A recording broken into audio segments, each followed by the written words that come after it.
આજે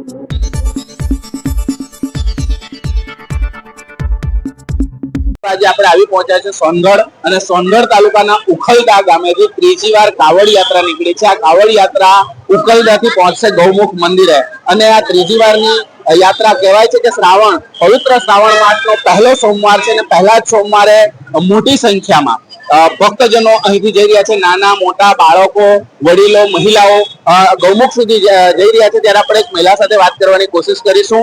જી બેન, આપનું નામ? મારું નામ કલાવતી વેંકટભાઈ ચૌધરી। અચ્છા, આ કેટલામી વાર તમે જઈ રહ્યા છો ગૌમુખ? ત્રીજી વાર। બરાબર છે। શું અનુભવ છે, શું માહોલ છે?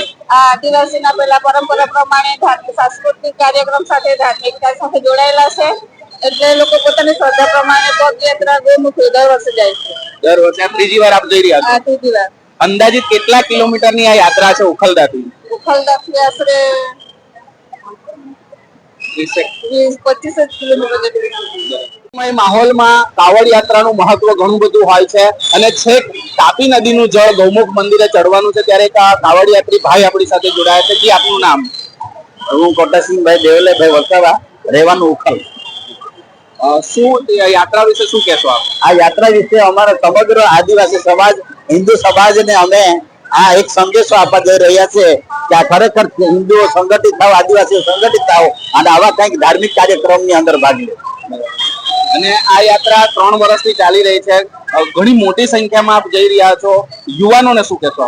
યુવાનોને એમ કહું છું કે જે યુવાનો આજના પેઢીની અંદર જે યુવાનો ઇન્સ્ટાગ્રામ ની અંદર કે કોઈ વોટ્સઅપ ની અંદર ગમે ત્યાં અટવાયેલા છે, ખરેખર યુવા વર્ગને મારો એક જ સંદેશો છે કે આવા કાર્યોની અંદર તમે જોડાવો, ભક્તિ કાર્યની અંદર જોડાઈને તમે તમારું જીવનને સાર્થક બનાવો। મારું નામ ચૌધરી ઋત્વિકા છે, ગામ ઘસિયામેળા।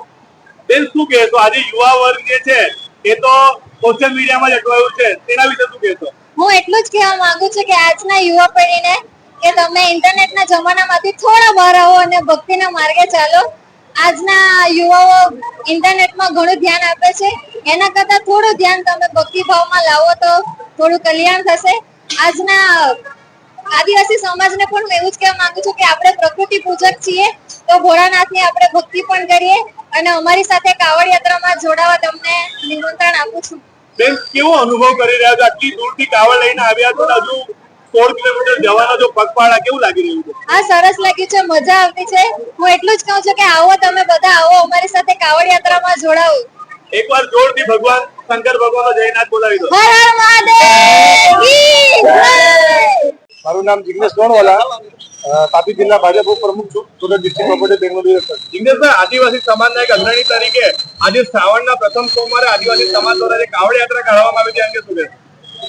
લગભગ ઉખલદા જૂથ ગ્રામ પંચાયતના ભાવિક ભક્તો લગભગ આ ત્રીજું વર્ષ છે, 4 થી 5 ગામ છે, ઉખલદા છે, કાવલા છે, ઝાડપાટી છે, આ ગામના ભાવિક ભક્તો લગભગ ત્રીજો વર્ષે 7 વર્ષ આ શ્રાવણના પ્રથમ સોમવારે આ વર્ષે પણ એ લોકો લગભગ ગૌમુખ મહાદેવ મંદિર, સોનગઢ તાલુકાનું જે સૌથી પ્રાચીન મહાદેવ મંદિર છે, ત્યાંથી ઉખલદાથી એ લોકો ગૌમુખ જાય છે।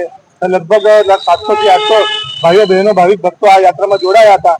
આટલા ખૂબ પલળતા વરસાદમાં પણ ભાવિક ભક્તો ખૂબ ધાર્મિકતાથી આગળ વધી રહ્યા છે અને આ સોનગઢના ઓટા ચોકડી પર અહીંયા સોનગઢ વેપારી મંડળ દ્વારા આ કેળા, ચાય, અલ્ફાની વ્યવસ્થા કરી હતી, તો તે માટે આ સૌનો આભાર માનીએ છીએ અને અહીંથી હવે આ યાત્રા આગળ ગૌમુખ તરફ વધી રહી છે। ક્યાંથી નીકળી છે કાવડ યાત્રા? અમે ઉપર ઝાડપાટી જાગેશ્વર મહાદેવ મંદિરેથી કાવડ યાત્રા નીકળી। ક્યાં સુધી લઈ જશો? ગૌમુખ મહાદેવ। શું કહેશો સમગ્ર આદિવાસી સમાજને? અમારા સમગ્ર આદિવાસી સમાજ પ્રકૃતિ પૂજક છે અને આ ત્રીજી કાવડ યાત્રા અમારી છે। દર વર્ષે ભાઈઓ અને બહેનો સારી રીતે સંગઠનમાં જોડાય છે। મોટી સંખ્યામાં બહેનો જોડાયા છે, ત્યારે શું કહેશો? મોટી સંખ્યામાં બહેનો, સંગઠન બહેનોનું વધારે છે। કેવો અનુભવ કરી રહ્યા છો? આનંદ આવી રહ્યો છે? આનંદ આવે છે। ભગવાન ભોળાનાથની ભક્તિમાં મજા આવે છે? મજા આવે છે। જી બેન, આભાર।